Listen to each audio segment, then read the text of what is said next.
Assalamualaikum warahmatullahi wabarakatuh. Jumpa lagi bersama saya Hadi di channel Ngulik Sejarah. Dan pada video kali ini saya akan kembali lagi membawakan suatu kisah misteri yang kali ini masih tetap berjudul Pukul 2 Dini Hari, memasuki part yang kedua sekaligus menjadi part terakhir dari keseluruhan alur ceritanya.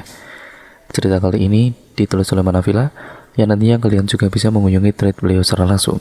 Yuk, daripada kita lama-lama, daripada kita penasaran bagaimana kelanjutan ceritanya, mari kita langsung saja menuju ke kelanjutan ceritanya.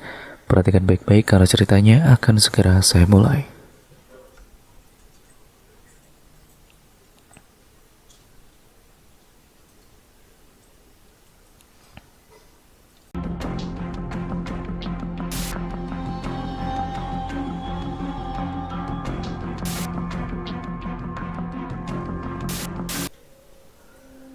Setelah zuhur, Viva dan juga Amelia kembali memeriksa gudang.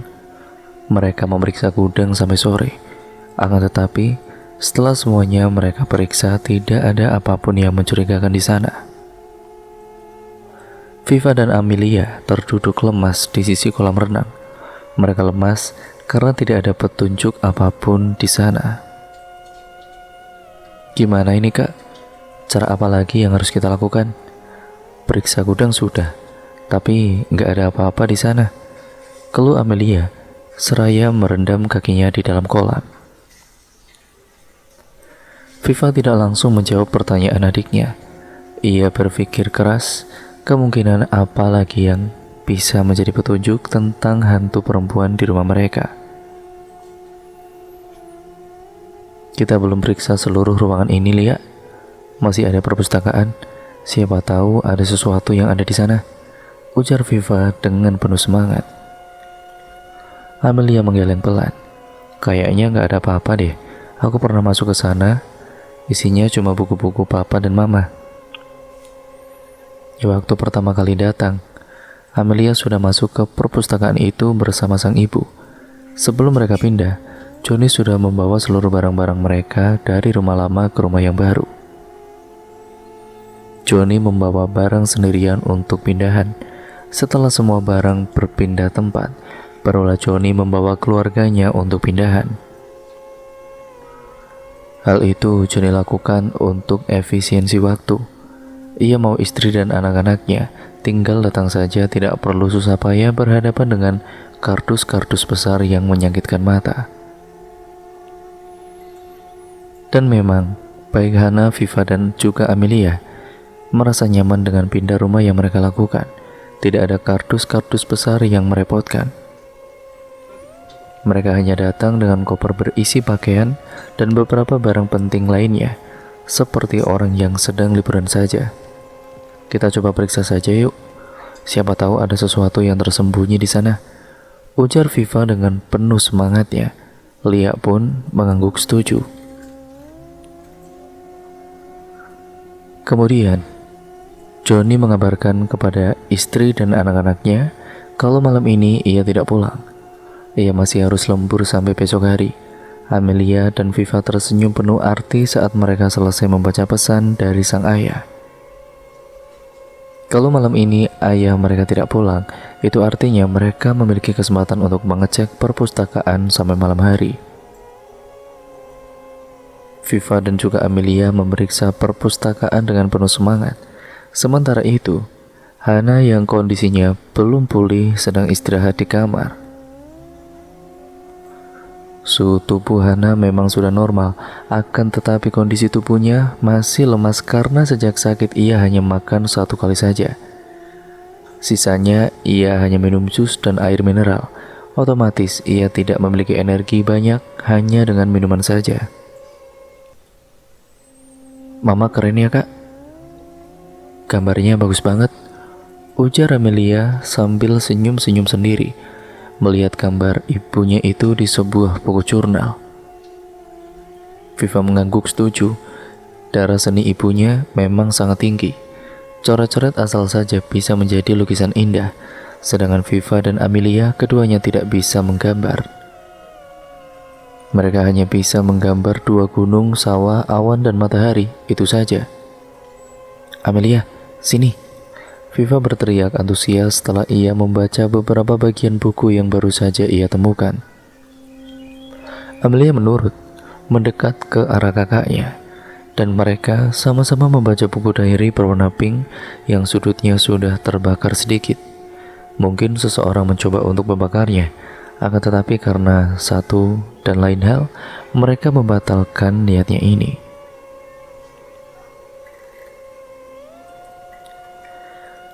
Buku tersebut Viva dapatkan dari tumpukan buku-buku milik ayahnya. Entah sang ayah tidak tahu buku itu ada di sana, atau bagaimana. Bisa jadi itu adalah buku punya pemilik rumah yang masih tertinggal. Aku nggak tahu kalau ternyata dia adalah suami orang, karena dia memperkenalkan dirinya sebagai duda. Hingga malam itu tiba, malam saat aku melihat notifikasi pesan yang masuk ke ponselnya dari istri pertama dia. Ya, dia menjadikan aku sebagai istri kedua, dan aku dinikahi secara siri. Bodohnya aku, mau-mau saja dinikahi secara rahasia. Harusnya sebagai perempuan aku bisa tegas dan tidak mau dinikahi secara siri atau rahasia. Putri Intan. Viva dan juga Amelia saling melempar pandang begitu mereka selesai membaca lembar pertama. Walaupun mereka tidak di posisi Intan, tapi mereka bisa merasakan bagaimana sakit hatinya Intan begitu mengetahui ternyata suaminya itu berbohong. Viva lalu membuka lembar selanjutnya dan mereka kembali membacanya. Aku nggak tahu dia sudah gila atau bagaimana, tapi setelah aku selidiki, ternyata dia bukan cuma punya 2 istri, tapi 3. Aku merasa hidupku benar-benar hancur. Aku menyesal menjadi istrinya. Aku menyesal menikah secara sembunyi-sembunyi seperti ini, Putri Intan. Lagi-lagi Viva dan Amelia dibuat kehabisan napas karena menahan emosi yang membuncah di dadanya. Mereka kesal dengan suami Intan yang playboy. Mereka berasumsi gara-gara laki-laki playboy itu Intan menjadi gantung diri. Dan karena Intan gantung diri, rumah yang saat ini mereka tempati menjadi sangat angker. Aku gak mau hidup kayak gini. Aku pengen mati saja. Aku gak mau berbagi suami. Aku benar-benar mencintainya. Aku menyesal tidak mendengarkan kata mama papa. Padahal mama papa sudah melarang aku nikah sama dia. Tapi dengan bodohnya aku maksa mau nikah sama dia. Dan jadinya kayak gini, aku terluka, Putri Intan. Sudah malam kak, ayo kita keluar dari sini, yuk ke kamar. Ajak Amelia dan disetujui oleh Viva. Keduanya lantas masuk ke kamar Viva. Tapi sebelum itu mereka menyempatkan diri melihat keadaan ibu mereka yang berada di kamarnya. Ibu mereka tengah tertidur pulas. Mungkin itu efek samping obat yang belum lama ia minum, menimbulkan kantuk. Kita baca lagi kak, ajak Amelia. Dan Viva pun mengangguk setuju. Keduanya lalu naik ke atas ranjang dan memasang selimut tebal. Mereka duduk di atas kasur sambil bersandar pada sandaran tempat tidur. Pantas saja dia jarang mengunjungi aku. Alasannya sibuk kerja, tapi ternyata dia punya 3 istri. Jam 2, setiap dia beralasan kerja, dia selalu mengirim chat atau menelepon jam 2 dini hari. Mungkin dia melakukan itu di saat istri yang ia tunggui sedang tertidur pulas. Ya, jam 2 dini hari adalah waktunya untuk terlelap dengan damai, Putri Intan. Jam 2 kak, bisik Amelia dan diangguki oleh Viva. Keduanya lantas membuka lembar selanjutnya dan mulai membaca dalam hati. Baru aja aku menginterogasi dia. Dan dia mengaku dengan entengnya, dia memang sengaja menikahi 3 perempuan sekaligus karena dia mau punya anak laki-laki. Pernikahan pertamanya dikaruniai 2 orang anak perempuan, sedangkan aku dan istri ketiganya belum punya anak. Tapi kalau begini keadaannya, aku gak mau punya anak dari dia. laki-laki brengsek yang hobi mempermainkan perasaan perempuan. Memangnya kenapa kalau anak perempuan? Apa salahnya punya anak perempuan? Dasar laki-laki gila, Putri Intan. Kak, masih mau lanjut apa gimana? Bisik Amelia dan diangguki oleh Viva. Viva sangat penasaran dengan ending kisah Intan. Ia bertekad menyelesaikan bacaannya malam ini juga. Toh buku tersebut tidak tebal, pasti bisa selesai malam ini. Ternyata aku hamil. Aku sudah hamil 8 minggu. Aku benar-benar tidak mau punya anak dari dia. Aku mau bunuh diri saja. Aku benci dia. Aku benci anak dari dia. Viva membuka lagi halaman selanjutnya. Akan tetapi itu adalah catatan terakhir seorang Intan. Tidak ada lagi catatan setelah itu. Beberapa lembar terakhir kosong melompong. Foto. Amelia memungut beberapa lembar foto yang jatuh akibat kakaknya membuka buku tersebut dengan posisi buku yang berdiri, sehingga membuat foto yang terselip di sana terjatuh. Baik Viva dan Amelia sama-sama menahan nafas saat melihat foto ayah mereka bersama seorang perempuan cantik dengan sangat mesra. Foto itu ada 5 lembar. Foto pertama adalah saat acara pernikahan. Foto kedua, foto selfie dengan posisi ayah mereka mencium pipi si perempuan. Foto ketiga, mereka berada di sebuah taman, mereka berpelukan. Foto keempat, mereka sedang berada di restoran, mereka tersenyum lebar. Foto terakhir, selfie lagi. Gak mungkin. Viva menggeleng dengan kuat. Gak mungkin yang dimaksud Intan adalah Papa. Papa gak mungkin sebrengsek ini. Mungkin Papa kalian memang brengsek. Lirih suara tanpa wujud tepat di telinga Viva dan Amelia. Intan? Lirih Viva. Pukul 2 dini hari, Hana terbangun saat mendengar suara tangis perempuan dari luar kamarnya. Setelah ia menajamkan pendengarannya, ia pun tahu kalau suara itu berasal dari kamar Viva. Dan kemudian begitu pintu terbuka, Hana mendapati Viva dan Amelia tengah terlelap dengan posisi berhadapan-hadapan. Kondisi kamar putrinya terang benderang karena sejak mengalami kejadian mistis di rumah tersebut, baik Viva dan Amelia tidak mau tidur dalam kondisi gelap ataupun remang-remang. Pencahayaan harus terang benderang. Pikiran jernih Hana terbuka. Ia sadar kalau suara tangis yang tadi ia dengar bukanlah suara manusia. Tiba-tiba saja pandangan mata Hana tertuju pada sebuah buku yang dipeluk oleh Amelia. Lia kebiasaan deh baca buku sambil tiduran. Hana bermonolog. Hana berniat untuk menyingkirkan buku tersebut ke atas nakas. Akan tetapi, pandangan matanya terganggu dengan beberapa lembar foto yang jatuh dari buku tersebut. Hana lalu memungut foto tersebut dengan memeriksanya. Seketika itu juga, sesak langsung memenuhi dadanya. Bagaimana tidak, ia melihat suami tercintanya tengah berfoto mesra dengan seorang perempuan muda dan cantik. Perempuan itu mirip dengan hantu yang sering mengganggunya. Jangan-jangan Hana langsung memeriksa buku diary tersebut. Ia membaca buku itu huruf demi huruf dengan nada yang bergemuruh penuh sesak. Tepat pada lembar terakhir, Hana tidak kuat menyembunyikan tangisnya. Ia menangis dalam diam sambil memeluk lutut di lantai yang dingin. Pantas saja beberapa tahun terakhir ini Johnny sering sekali beralasan lembur. Dulu suaminya itu selalu pulang tepat waktu, padahal Johnny masih bekerja di perusahaan yang sama dan masih menjabat di posisi yang sama pula.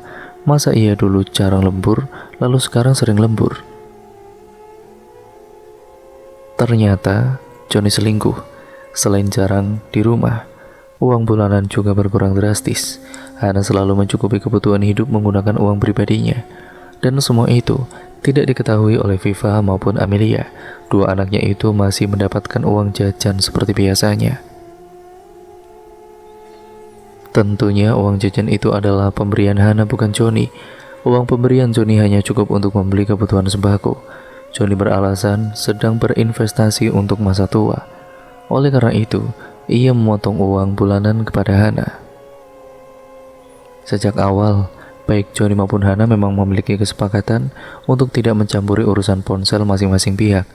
Mereka cukup percaya satu sama lain, namun ternyata kepercayaan Hana dinodai oleh Johnny. "Mama," Hana segera mengusap air matanya menggunakan punggung tangannya begitu mendengar suara Viva. Ia tidak mau Viva melihatnya menangis, namun ternyata Viva sudah tahu kalau ibunya itu menangis. Viva melihat ibunya memeluk Diary Intan dengan erat. Petaka dalam keluarga telah terjadi. Viva tidak mengeluarkan suaranya lagi. Ia tahu ibunya sangat terpukul. Perempuan 20 tahun itu memeluk ibunya dengan eratnya.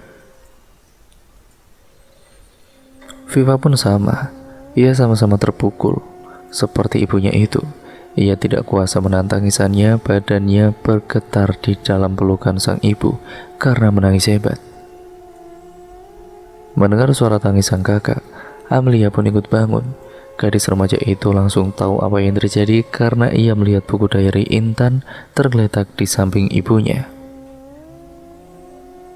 Tadi Amelia lupa menyimpan buku tersebut. Ia terlalu mengantuk sehingga tidak sempat untuk menyimpan buku rahasia tersebut di tempat yang aman. Lagi pula ia tidak menyangka ibunya akan mendatangi mereka ke kamar.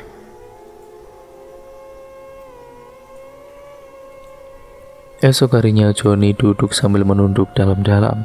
Ia tengah disidang oleh istri dan juga anak-anaknya. Ia tidak mengelak karena memang semua fakta sudah diketahui oleh mereka.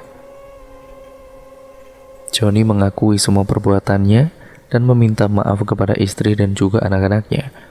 Biar bagaimanapun, ia masih mencintai mereka semua. Ia memang sangat menginginkan anak laki-laki, tapi bukan berarti ia membenci anak perempuan. Entah mengapa Johnny sangat menginginkan anak laki-laki, ia pun tidak tahu mengapa rasa itu tumbuh begitu besar. Rumah baru ini adalah rumah yang ia berikan untuk tempat tinggal dirinya dan Intan. Ia mengunjungi Intan seminggu sekali, yaitu setiap hari Sabtu. "Papa benar-benar minta maaf ya," sesal Johnny dengan sungguh-sungguh. "Aku mau kita cerai pokoknya," lirih Hana dengan suara bergetar karena menangis. Johnny yang tadinya menunduk langsung mengangkat kepalanya dan menatap Hana lekat-lekat. Ia tidak menyangka akan seperti ini. Ia belum siap kehilangan Hana. Johnny menggeleng pelan. "Please lah, kasih aku kesempatan ya. Aku janji gak akan ngulangin lagi. Mohonnya sungguh-sungguh." "Istri ketiga Papa gimana? Papa mau punya 2 istri sekaligus," tembak Viva dengan sinis. "Papa akan ceraikan dia," saut Johnny dengan segera. Viva tersenyum sinis. "Enak banget ya jadi papa. Mudah banget bilang mau nyerahin istri. Papa gak mikirin perasaan perempuan. Papa egois." Johnny terdiam 1000 bahasa. Ia kembali menunduk dalam-dalam. Ia tahu dirinya salah, akan tetapi jika disuruh memilih antara Hana atau istri ketiganya, Johnny akan memilih Hana walaupun istri ketiganya masih muda dan juga cantik. Bagi Johnny tidak ada perempuan sebaik Hana. Ia menikah lagi bukan karena mencintai mereka, akan tetapi ia hanya menginginkan anak laki-laki dari mereka. Saat mengetahui Intan gantung diri dalam kondisi hamil, Johnny tidak terlalu sedih. Entahlah, mungkin dia memang psikopat dan brengsek. Ya, Johnny memang brengsek. Ia mengakui itu, tapi bukankah orang brengsek sekalipun masih memiliki kesempatan untuk menjadi baik? "Aku gak mau hubungan ini dilanjutkan. Aku mau kita cerai pokoknya," tegas Hana. Sontak Johnny bagai ditampar dengan kuatnya. Ia bersimpu di kaki istrinya yang tengah duduk di sofa panjang. Air matanya mengalir dengan derasnya, bukan air mata buaya, akan tetapi ia benar-benar sedih dan terpukul. Ia masih ingat betul bagaimana dulu ia menyunting Hana. Mereka bekerja sama, berjuang bersama. Hana menemaninya dalam senang maupun susah. Bahkan saat uang bulanan ia pangkas, Hana tidak komplain. Hana adalah istri yang sangat pengertian. Aku mohon kasih aku kesempatan. Mohon Johnny dengan diiringi isak tangis. Amelia dan juga Viva yang melihat itu tidak tahu harus berbuat apa. Mereka sama-sama membenci perbuatan ayahnya itu. Tapi di sudut hati yang lain, mereka masih mencintai sang ayah. Keputusan untuk berpisah atau tidak adalah murni keputusan ibunya. Mereka tidak bisa memaksakan kehendak sang ibu. Aku mohon Han, aku gak bisa, sahut Hana dengan suara dingin. Hana yang biasanya memiliki idealisme untuk menyelesaikan masalah rumah tangga berdua saja dengan Johnny, kali ini ia terpaksa melanggar idealismenya itu. Baginya ini adalah masalah serius. Viva dan juga Amelia wajib tahu. Hana, aku janji, aku gak akan ngulangin kesalahan yang sama. Mohon Johnny dengan sungguh-sungguh. Belum sempat Hana merespon, mereka semua dikagetkan dengan suara teriakan yang sangat kencang sekali. Saat ini sudah pukul 11 malam. Suara teriakan itu memecah kesunyian malam. Tiba-tiba saja suara teriakan tadi berubah menjadi tawa yang sangat menggelegar di telinganya. Lalu dari plafon muncul Intan dengan tampang menyeramkannya. Ia merayap di plafon sambil menyeringai. Lalu ia menjatuhkan lampu hias yang kebetulan berada tepat di atas kepala Johnny. Lampu itu menghantam kepala Johnny hingga membuat kepala Johnny bersimbah darah. Baik Hana, Viva, dan Amelia berteriak histeris melihat darah yang mengalir deras membanjiri kepala Johnny. Sementara itu sosok Intan tertawa semakin keras. Saat melihat darah yang mengalir begitu deras, Intan menjilati darah itu dengan beringasnya. Hal itu membuat Hana pingsan. Sedangkan Viva dan Amelia sudah sangat pucat. Tubuh mereka lemas dan juga dada mereka berdetak sangat kencang. Viva dan Amelia ingin menolong ayah mereka, akan tetapi tubuh mereka sangat lemah sekali. Mereka benar-benar kehilangan tenaganya. Bahkan untuk sekedar teriak minta tolong saja, mereka tidak bisa. Intan dengan wajah menyeramkannya itu masih menjilat seluruh darah yang keluar dari kepala Johnny. Sementara Johnny sudah pingsan sejak beberapa detik yang lalu. Astagfirullah, Intan, stop! Teriak Viva setelah ia mendapat kesadarannya. Intan terkekeh sambil terbang ke arah Viva. Hantu perempuan itu menutup mata Viva menggunakan tangan dinginnya yang panjang. Ia tertawa lagi, tawanya lebih kencang dari sebelumnya. Melihat kejadian menyeramkan itu, Amelia juga ikut pingsan karena ia sudah benar-benar lemas. Sedangkan Viva terus membaca ayat kursi di dalam hatinya. Viva dan Amelia pun menabur bunga ke atas sebuah makam yang masih basah. Mereka sama-sama tidak menyangka endingnya akan seperti ini. Sejak kejadian sidang keluarga dan kecelakaan akibat kejatuhan lampu malam itu, hubungan Hana dan Johnny benar-benar kandas. Beberapa bulan kemudian Hana menggugat cerai dan dikabulkan oleh pengadilan. Selain itu, istri ketiga Johnny juga sudah mendengar kabar tentang suaminya itu. Johnny sendiri memberitahu istri ketiganya yang merasa dibohongi juga menceraikan Johnny.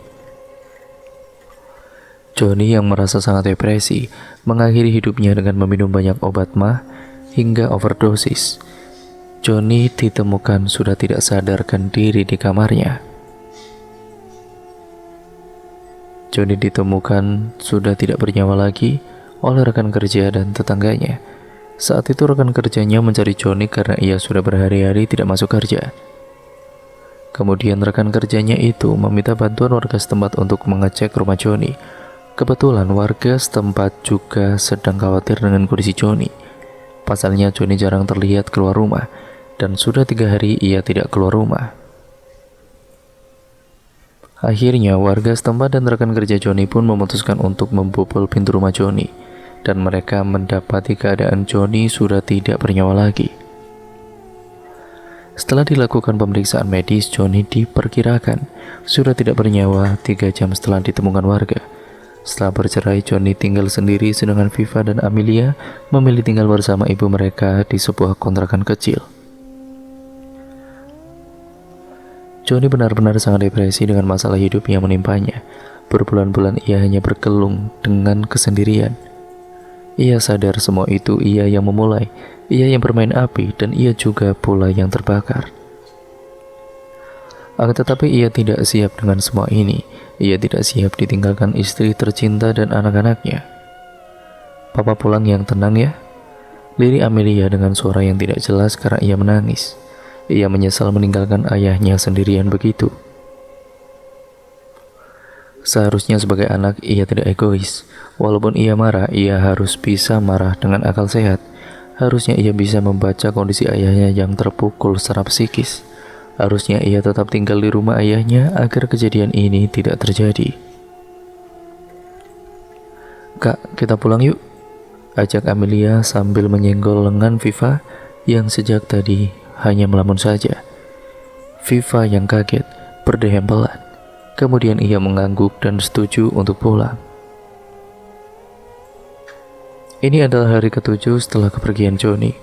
Baik Viva dan Amelia masih sama-sama terpukul. Dan itu pun sama dengan Hana.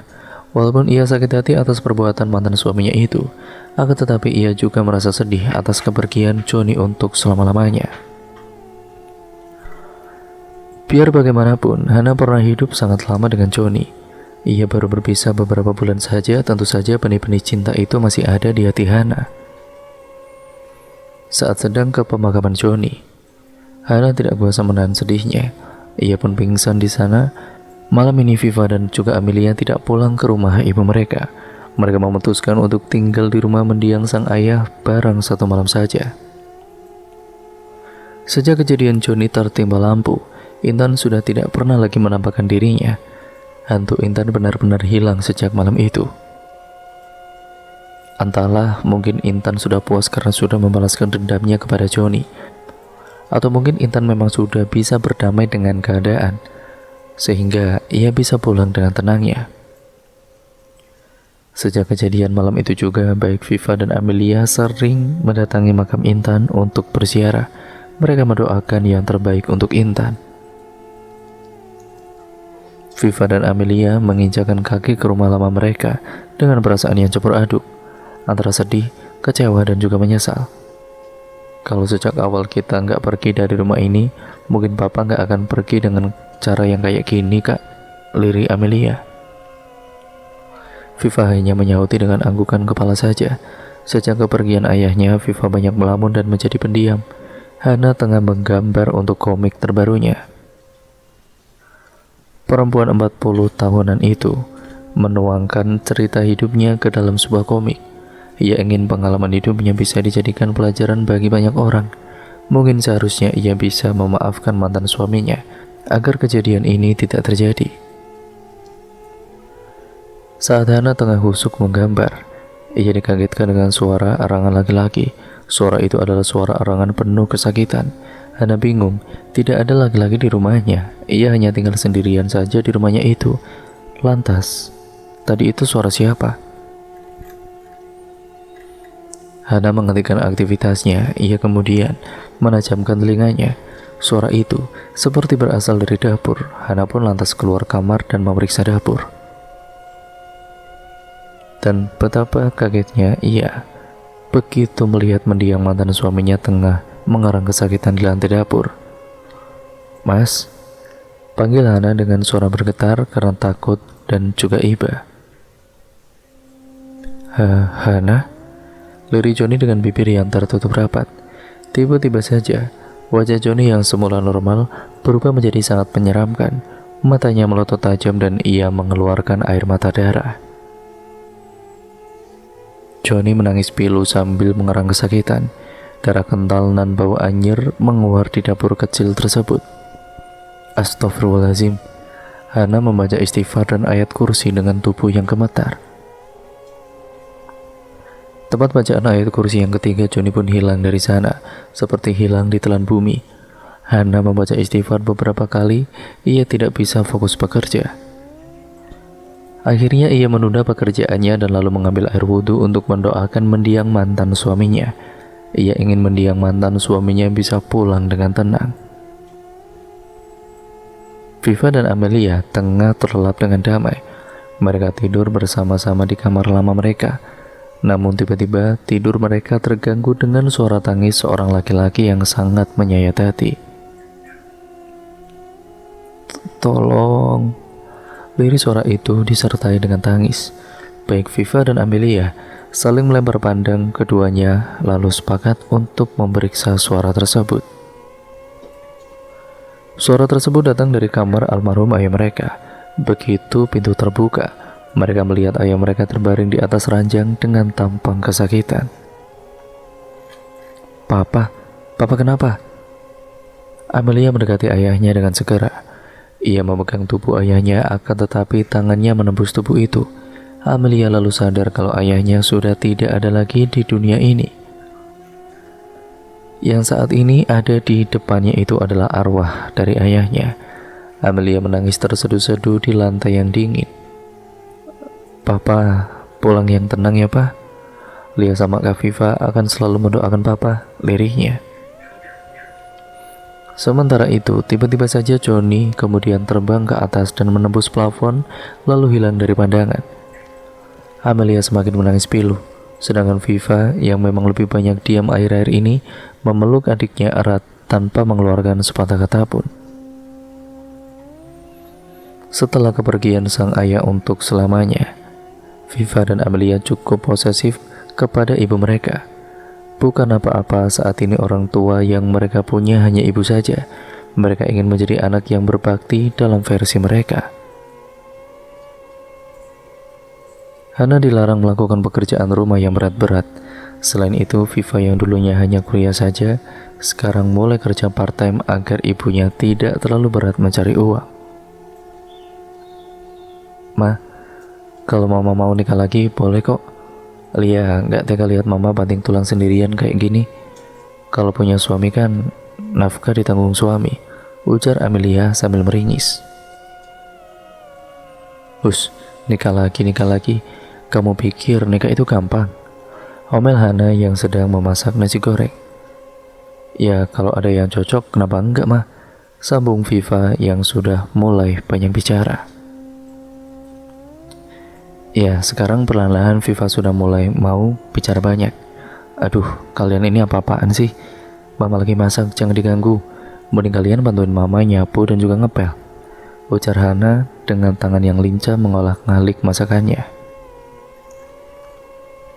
Amelia dan juga Viva menurut. Kalau dulu mereka akan bersungut-sungut, sekarang mereka akan melakukan semua perintah ibu mereka dengan diiringi senyuman. Mereka benar-benar berubah menjadi anak yang manis.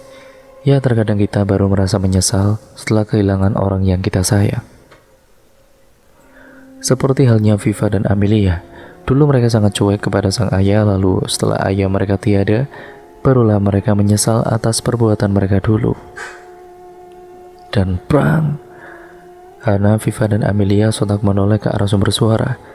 Di sudut dapur, tampak sosok Johnny menatap ke arah mereka bertiga dengan tatapan yang menyeramkan. Wajah pucat, mata melotot, dan mulut yang menggeram seperti menahan sakit. Viva dan Amelia memandang seorang laki-laki muda yang duduk di hadapan mereka. Laki-laki itu ingin membeli rumah mendiang Johnny untuk dijadikan museum horor. "Kalau harganya saya naikin gimana, Mbak? Setuju?" tanya laki-laki tersebut. Viva menggeleng tegas. Ia dan juga Amelia tidak berniat untuk menjual rumah ini. Rumah ini menyimpan banyak kenangan tentang kedua orang tua mereka. "Gak bisa, Mas Albert. Kami gak berniat untuk menjualnya," tolaknya dengan sopan. Albert sudah berkomunikasi dengan Viva selama 5 hari terakhir. Ia terus memohon agar Viva mau menjual rumah mendiang ayahnya. Akan tetapi, Viva tetap berkekeh dan tidak berniat untuk menjual rumah lama mereka. Albert berniat akan menjadikan rumah ini sebagai museum pribadi. Ia akan menyimpan barang-barang keramatnya di rumah ini. Selain dijadikan museum, rumah ini juga akan ia gunakan untuk buka praktek spiritual. Sebelumnya, ia sudah membuka praktek di sebuah apartemen, akan tetapi di sana kurang laris. Ia percaya tempat pun bisa berpengaruh terhadap kelarisan sebuah usaha. Kalau tempat prakteknya angker, otomatis kredibilitasnya di mata masyarakat akan naik. Amelia melirik kakaknya yang duduk persis di sebelahnya. Sedari tadi ia hanya diam saja karena Albert tidak mengajaknya untuk berbicara. Entahlah, mungkin Albert melihatnya sebagai anak kecil yang tidak bisa diajak bernegosiasi. Mas Albert, saya nggak berniat untuk menjual rumah ini, tegas Viva. Ia sedang mengusir Albert dengan halus. Ia ingin agar Albert segera pulang. Ia sudah lelah menghadapi Albert yang keras kepala. Sudah dikatakan rumah ini tidak dijual, tapi laki-laki usia kepala 3 itu terus saja memohon-mohon. Mbak Viva, coba dipertimbangkan lagi. Rumah ini kosong, nggak ditempati mubazir, ujar Albert sambil menatap Viva dengan lekat-lekat. Maaf mas, kami nggak akan menjual rumah ini. Rumah ini akan segera kami tempati kembali, saut Amelia yang sejak tadi hanya diam saja. Ia sudah gerah dan tidak bisa menahan untuk tidak bicara. Albert melirik Amelia sekilas, kemudian ia kembali menatap Viva. Tolonglah Mbak Viva, mohonnya dengan ekspresi memelas. Amelia yang melihat itu menjadi geram bukan main. Dia ini manusia loh. Menjaga Albert tidak menganggapnya ada. Kurang ajar sekali tamu sialan ini. Maaf Mas Albert, kami ada urusan, ujar Amelia dengan suara yang tidak bersahabat.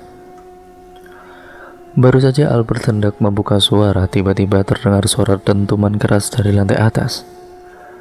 Papa kamu datang, lirik Albert sambil menatap Viva. Amelia semakin geram dibuatnya.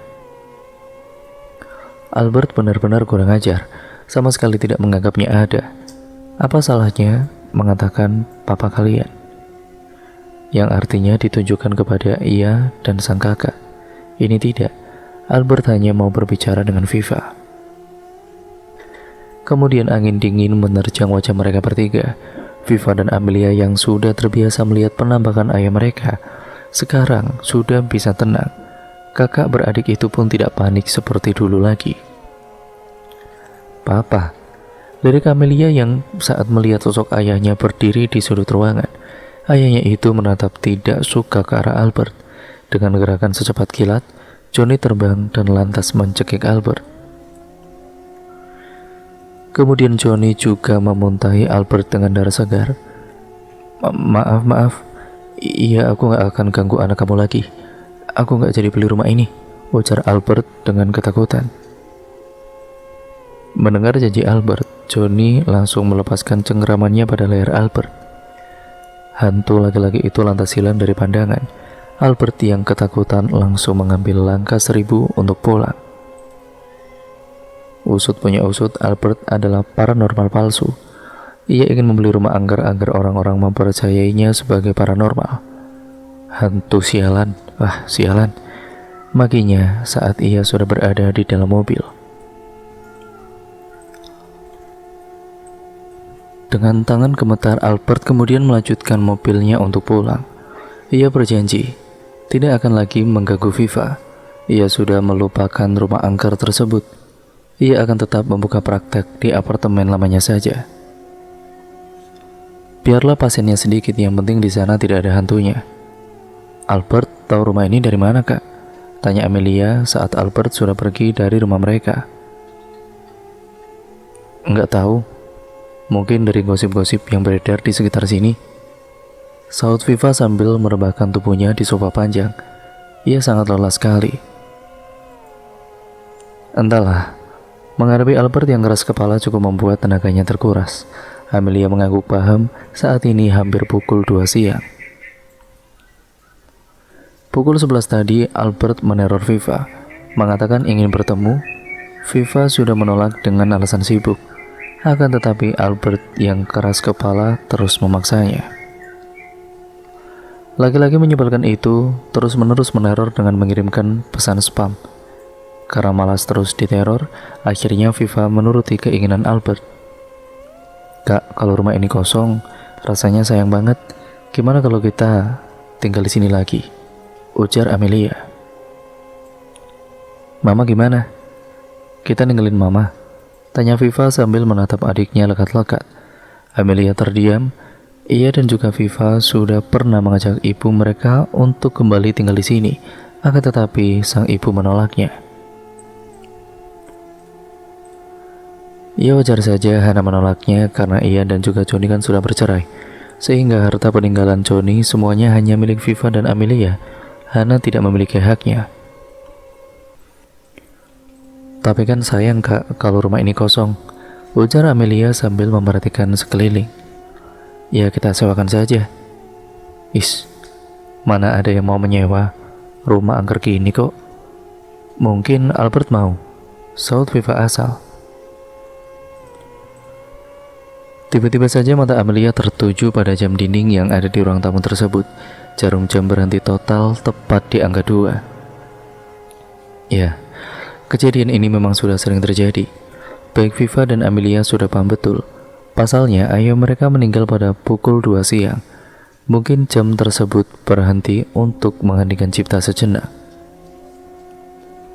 Viva dan juga Amelia tidak tahu ada apa dengan jam 2. Intan memiliki memori dengan jam 2. Lantas ayah mereka meninggal pada jam 2. Sudah jam 2 ternyata, ujar Viva saat melihat jarum jam yang berhenti. Kita pulang sekarang yuk, Kak. Aku jadi kepikiran sama Mama di rumah. Ajak Amelia dan juga diangkuki oleh Viva. Semenjak hanya tinggal memiliki satu orang tua saja, Viva dan Amelia tidak bisa berlama-lama meninggalkan ibu mereka sendirian di rumah. Coba saja Mama mau nikah lagi, pasti aku gak akan seprotektif ini ke Mama, ujar Amelia seraya berdiri dari duduknya. Brak! Terdengar suara benda jatuh dan juga dentuman keras di ruangan yang saat ini mereka berdua tempati. Baik Viva dan Amelia melihat sekeliling dengan bingung. Papa? Lirik Amelia tidak yakin, mungkinkah yang melakukan ini ayahnya? Kalau memang iya, mengapa ayahnya terlihat seperti sedang marah? Tiba-tiba saja dari dalam lantai muncul sosok Johnny secara perlahan-lahan. Hantu laki-laki itu menatap kedua anaknya dengan marah. Mata menatap tajam seperti rahang yang mengeras. Viva dan Amelia ketakutan melihat wajah menyeramkan ayah mereka. Kalau biasanya ayah mereka muncul dengan ekspresi sedih dan kesakitan, lalu mengapa sekarang muncul dengan ekspresi marah? Ada apa sebenarnya? Apa yang membuat ayahnya marah? Papa? Panggil Viva dengan ragu. Dan Johnny menggeram sambil mengacungkan jarinya ke arah Viva dan Amelia secara bergantian. Viva dan Amelia yang tidak tahu apa maksud dari ayahnya mereka saling berpandangan dengan kening yang sama-sama berkerut. Viva dan Amelia mundur dengan refleks saat Johnny semakin mendekat ke arah mereka. Johnny mendekat dengan tatapan yang masih sama, tatapan marah. Yang Viva dan Amelia tidak tahu, Johnny tidak suka kedua anaknya itu menyuruh Hana untuk menikah lagi. Darah segar menyembur ke arah Viva dan Amelia. Darah itu berasal dari mulut Johnny yang terbuka sangat lebar. Wah! Viva dan Amelia pun sama-sama berteriak karena ketakutan. Kak, kayaknya Papa marah gara-gara kita menyuruh Mama untuk nikah lagi deh, ujar Amelia dengan suara yang terputus-putus karena ngos-ngosan. Saat ini mereka berdua sudah berada di luar rumah. Mereka lari terbirit-birit hingga lupa memakai alas kaki. Mereka berada tidak jauh dari rumah angker. Keduanya sedang mengatur napas di bawah pohon yang milik tetangga mereka. Gak taulah, kakak pusing banget nih. Viva duduk di tanah sambil memijit pelipisnya yang berdenyut. Ia pusing, juga sesak napas karena syok, benar-benar syok. Kenapa tuh Neng? Kok duduk di tanah? Tegur seorang ibu tua yang kebetulan lewat di depan mereka. Ibu tersebut walaupun sudah tua tapi masih terlihat cantik. Kulitnya masih halus, hanya saja rambutnya sudah putih semua. Nggak apa-apa Bu. Jawab Viva dan lantas bergegas bangun. Kalian dikejar hantu? Tanya ibu tersebut sambil melirik ke arah rumah Viva dan Amelia. Rumah tersebut hanya berjarak beberapa meter saja dari tempat mereka berdiri saat ini. Amelia menatap kakaknya bingung. Dari mana ibu tua ini tahu? Apakah beliau indigo?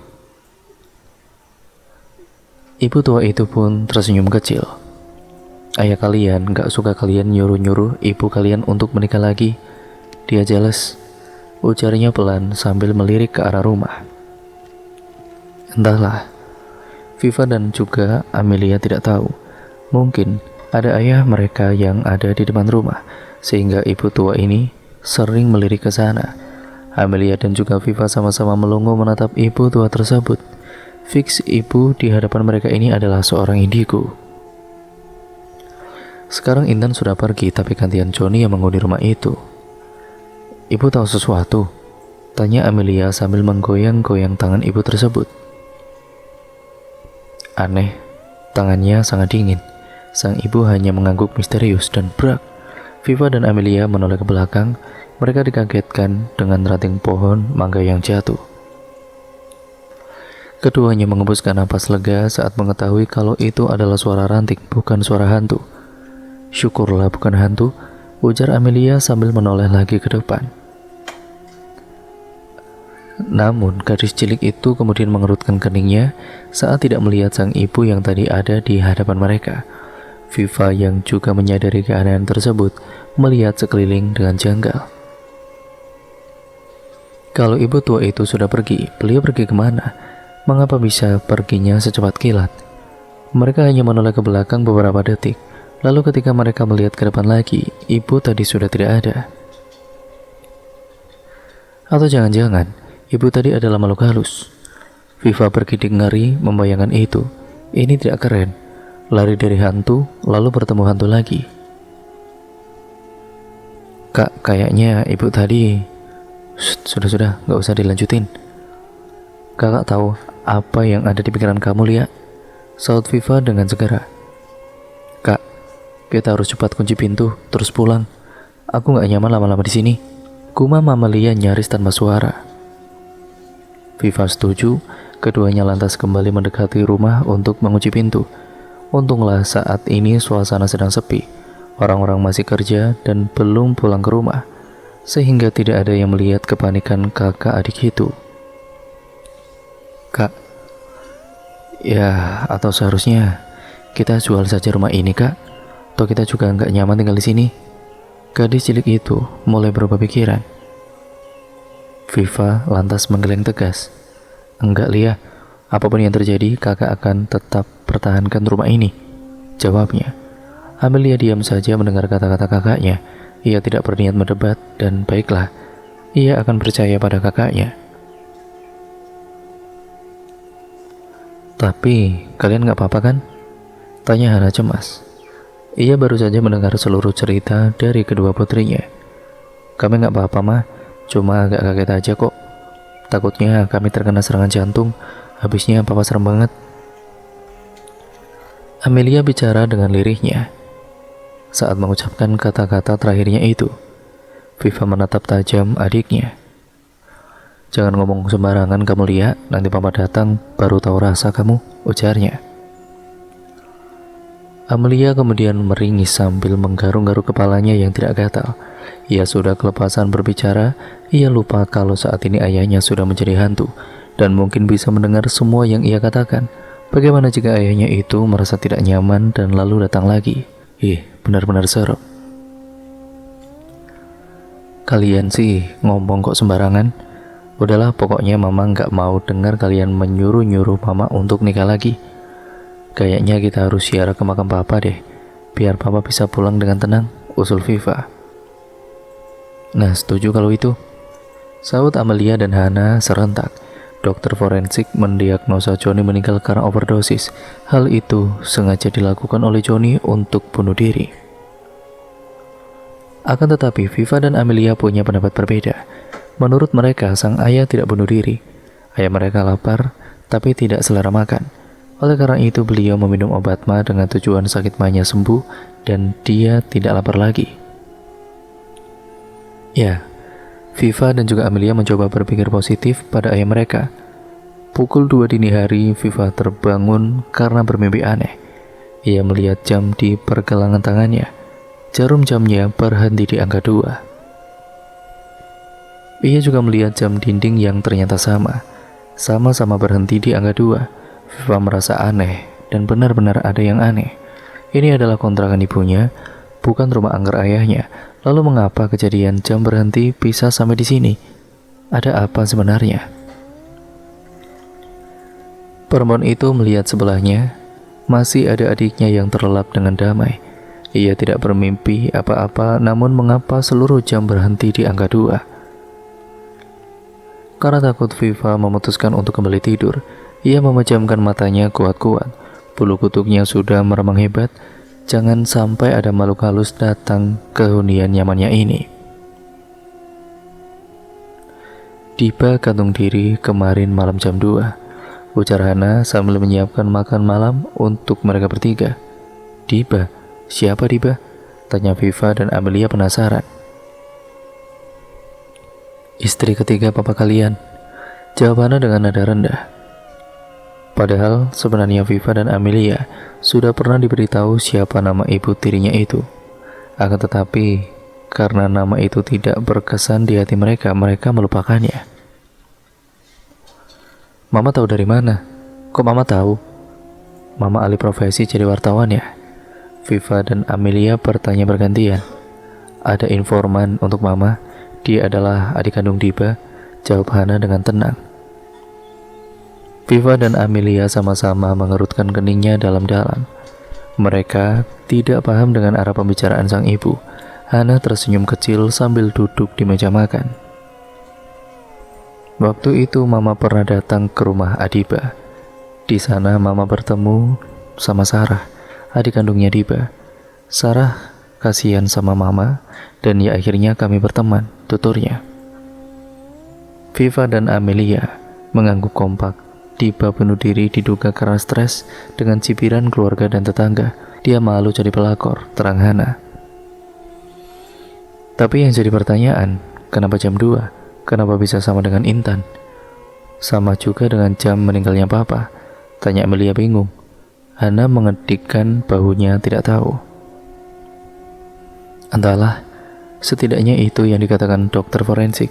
Soal jam 2, Mama juga tidak tahu. Ya mungkin kebetulan, mungkin apa ya? Entahlah, Mama nggak tahu. Sedangkan Viva diam serbu bahasa begitu mengetahui kalau istri ketiga ayahnya meninggal pukul 2 dini hari. Pantas saja kemarin malam jam di rumah kontrakan ibunya berhenti. Ternyata jam itu sedang mengheningkan cipta atas kepergian Adiba. Yang Viva tidak tahu, Johnny lah sang pelaku yang memberhentikan jam tersebut. Ya arwah Johnny masih gentayangan. Ia belum bisa pulang dengan tenang sampai sekarang. Dan cerita pun akhirnya selesai sampai di sini ya teman-teman. Terima kasih untuk kalian semua yang sudah menyimak video kali ini.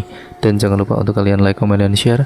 Serta subscribe untuk kalian yang belum subscribe. Nyalakan tombol lonceng notifikasinya agar kalian tidak ketinggalan video terbaru selanjutnya dari channel ini. Nah, bagaimana untuk cerita kali ini? Sangat seru kan? Kalian harus tonton part pertamanya dahulu agar kalian mengerti keseluruhan alur ceritanya dari awal sampai akhir. Pokoknya harus tonton semua ya teman-teman karena ceritanya sangat menarik. Sekian dan terima kasih, kurang lebihnya mohon maaf ya teman-teman. Semoga kalian mendapatkan banyak pembelajaran ataupun nilai-nilai moral ataupun nilai-nilai positif yang ada di dalam cerita kali ini. Dan intinya buang jauh-jauh yang buruknya. Jadikan itu semua sebagai pembelajaran untuk kita agar kita menjadi manusia yang jauh lebih baik. Sekian dan terima kasih, video ini saya akhiri. Kurang lebihnya mohon maaf. Wassalamualaikum warahmatullahi wabarakatuh.